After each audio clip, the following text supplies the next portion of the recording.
Siang itu, Kaori yang dengan mobil Lamborghini Silvernya, tepat yang berada di belakang Rena. Bukan tanpa alasan saat itu ia berganti mobil. Kaori yang khawatir dengan Kenshin. Ternyata ia mempunyai alasan, mengapa ia harus memakai mobil mewah saat itu. Meskipun kedatangan Kaori sendiri terlambat, namun, rupanya prediksi Kaori masih berasa ada pengaruhnya, khususnya bagi Rena. Karena mobil yang ada di belakang tak jauh beda dengan miliknya. Rena yang saat itu ada di depannya jadi bertanya sendiri. Ini siapa lagi ya yang datang? Sambil melihat spion kaca mobil di sebelah kanannya. Lalu, setelah ia memarkirkan mobilnya, ia pun melihat ke arah mobil yang juga sedang berhenti tersebut, yang tepat ada di depannya. Hingga terlihat seperti saling berhadapan. Rena bertanya lagi, siapa nih yang ada di dalamnya, pikirnya. Tak beberapa lama kemudian, Kaori pun turun dari mobilnya. Ia melihat ada banyak juga mobil mewah yang terparkir di halaman ini. Lalu ia melihat juga ada mobil ayahnya. Kaori yang akan berjalan ke pos security, yang mana ia akan menanyakan sesuatu. Namun, hanya dalam beberapa langkah, tiba-tiba ada Rena yang menghampirinya. Permisi ya Mbak, maaf kalau boleh tahu, lagi cari siapa ya? Mendengar pertanyaan itu, Kaori pun langsung menjawab, maaf, saya bisa menemui Kenshin ya.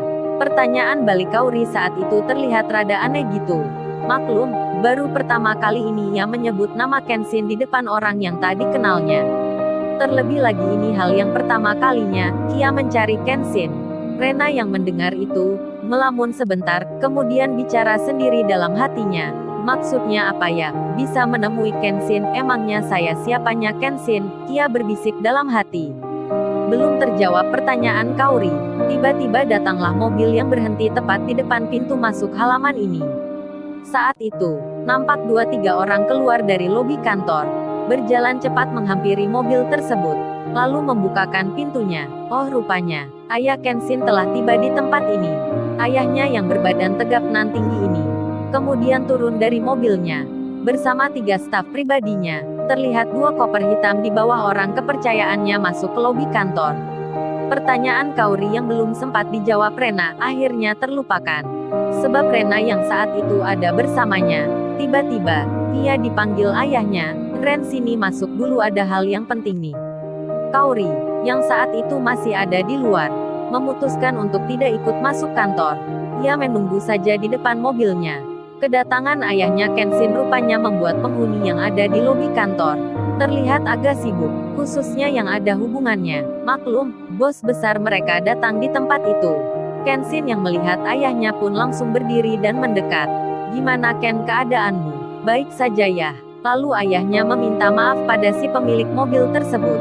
Rena yang ada di depan Kenshin akhirnya pun bicara, maaf ya Pak, mengenai masalah dengan mobilnya, saya rasa sudah selesai.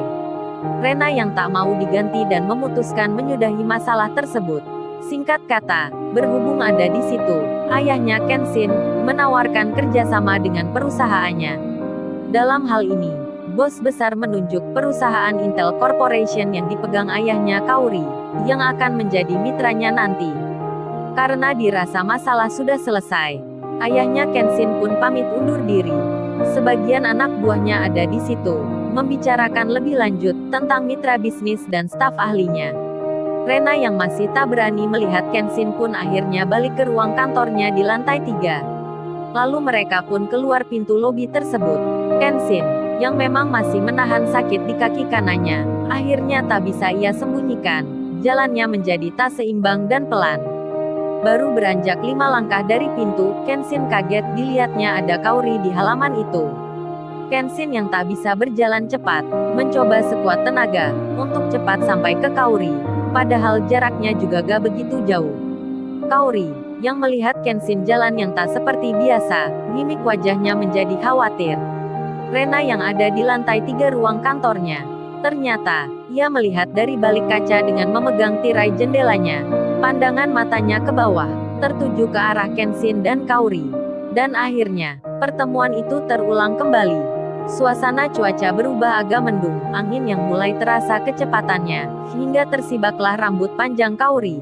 Lalu ia pun memegang dan merapikannya. Kaori, yang pandangan matanya masih ada di depan, Kenshin, yang tersenyum melihat Kaori, lalu mendekat dan ia pun bicara dengannya. Hei Kaori, sungguh, aku tak menyangka, jika dirimu akan ada di sini. Kemudian Kaori pun balik menanyakan keadaannya. Hei Ken, apa kamu baik saja? Kaori bertanya dengan rasa khawatir.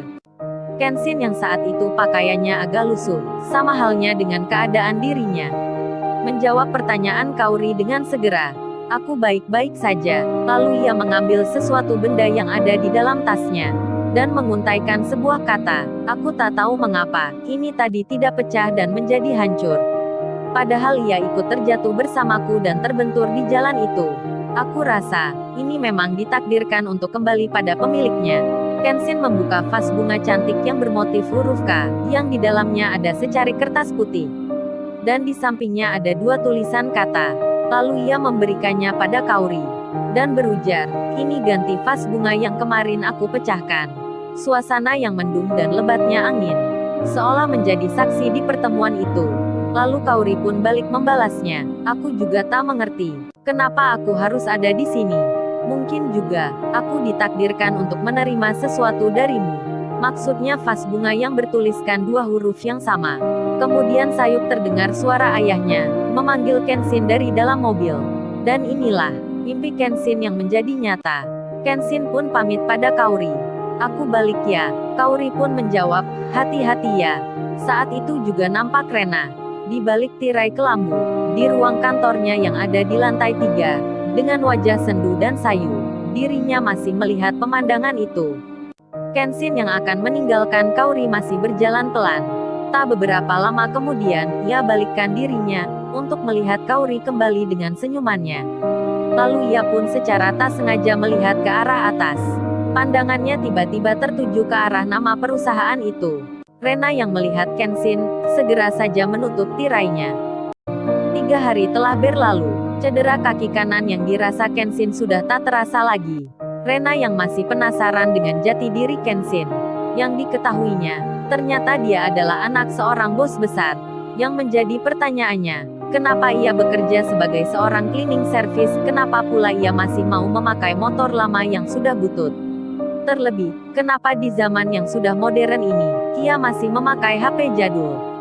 Segudang pertanyaan ada di benaknya.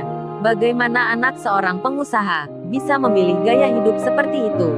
Oleh karena yang kemarin, perusahaannya secara singkat menjalin kerjasama dengan ayahnya Kenshin. Ia pun melihat sebuah web resmi, yang tertera di sampul lembar perjanjiannya. Tertulis www.microsoftword.co.id. Lalu diketiklah alamat tersebut di laptop kerjanya. Setelah terbuka, di beranda halaman utamanya langsung terlihat foto tempat perusahaannya, yang megah, dengan gedung-gedung menjulang tinggi. Di sebelah pojok kiri atas tertulis nama Bill Gates, yang tak lain nama sang owner. Kemudian ia ketik nama tersebut, lalu tampillah biografi lengkap sang pendirinya. Alangkah terkejutnya Rena, ternyata ayahnya Kenshin adalah salah satu orang terkaya di dunia. Dengan jaringan super company, yang tersebar hingga mancanegara. Pantas, 3 bos perusahaan besar yang dia kenal saat itu hormat sekali dengan Kenshin. Lalu Rena pun melihat ke bawah tentang profil di bagian keluarga. Ternyata, Kenshin adalah anak pertama dari 3 bersaudara, yang bernama lengkap Kenshin Himura. Belum sempat mencarinya di Google. Masih di web yang sama terlihat ada juga foto Kenshin, ayah, ibu dan adiknya, yang nampak di rumah megah nan mewah. Penasarannya makin berlanjut, ketika di foto tersebut, adiknya Kenshin yang memegang laptop dengan nama Facebook pribadinya, Nita Azahra, nampak jelas terlihat. Rena pun akhirnya menggetik nama itu di pencarian Facebook, yang ternyata masih ada namanya dan masih aktif. Rena melihat berandanya, dan pastilah ia menemui ada nama Kenshin di dalamnya. Tak perlu menunggu lama, diketiklah nama Kenshin, hingga akhirnya tampil beranda di dalamnya. Ia melihat begitu banyak ucapan selamat ulang tahun yang masuk di beranda itu, namun tak satu pun Kenshin membalasnya. Si Rena jadi berpikir, berarti ia tak aktif lagi di Facebook. Masih penasaran ia turunkan kursornya semakin turun ke bawah. Rupanya 3 bulan yang lalu Kenshin menulis status singkat di beranda tersebut. Entah kebetulan atau apalah, tulisan itu terbaca. Si Rena lagi ngapain ya? Status Kenshin. Nama yang persis dengan nama yang membuka Facebooknya saat ini. Rena tercengang membaca itu layaknya dikagetin orang. Lalu penasarannya makin bertambah. Siapakah sebenarnya nama si Rena yang ditulis Kenshin itu? Tak cukup waktu memikirkannya, karena tiba-tiba telepon di meja kerjanya berdering. Rupanya, staf ahli menginfokan. Ren, barusan ada info dari orang Intel Corporation, besok kita langsung ikut meeting di kantor mereka. Memang yang sebelumnya di kantor Kaori.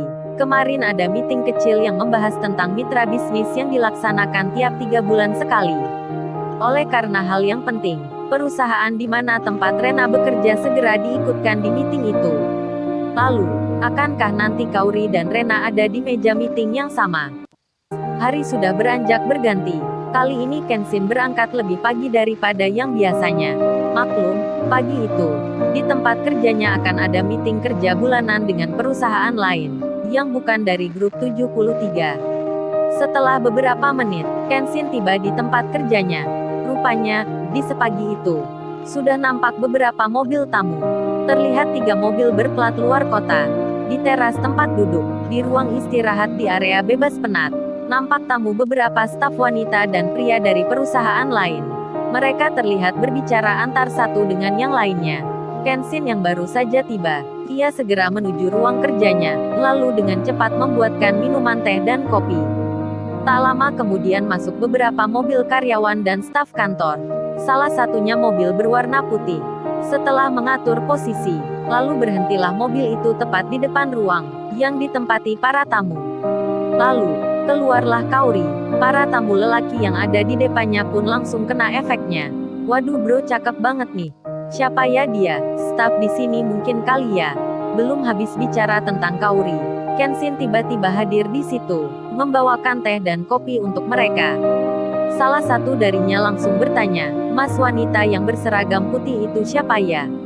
Kenshin melihat, hatinya langsung terperanjat, "Oh, Kaori."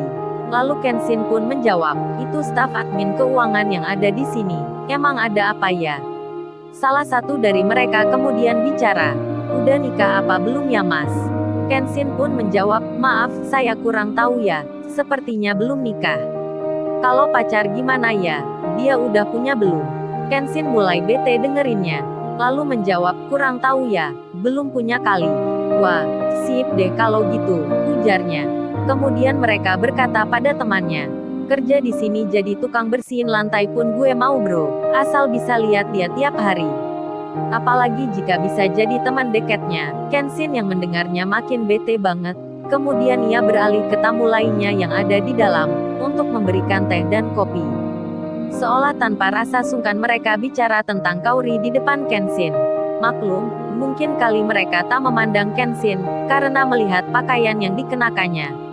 Kaori yang telah tiba di ruang kantornya, bersama staf lainnya, nampak sedang sibuk mempersiapkan berkas materi untuk meeting hari ini. Rena, atau yang bernama lengkap Kirana Larazati ini, adalah seseorang wanita salah satu pemegang jabatan di perusahaannya.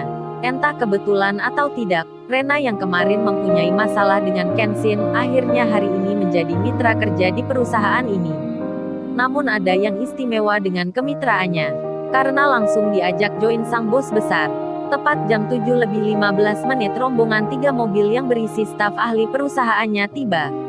Lalu turunlah beberapa orang di dalamnya, yang diketahui mereka berjumlah 7 orang. Tak hanya Kaori, rupanya Rena pun menjadi pusat perhatian di pagi itu. Mereka para staf dari perusahaan lain, juga berkata, "Waduh, kok banyak wanita cantiknya di sini." Rupanya, yang berbicara tersebut tak hanya tamu, melainkan beberapa staf karyawan perusahaan ini sendiri. Banyak dari mereka yang berkata hal yang sama. "Sapa nih, cantik juga ya." Lalu oleh penerima tamu diantarlah rombongan Rena ke tempat yang telah disediakan, yang tak jauh dari tempat tamu perusahaan lain.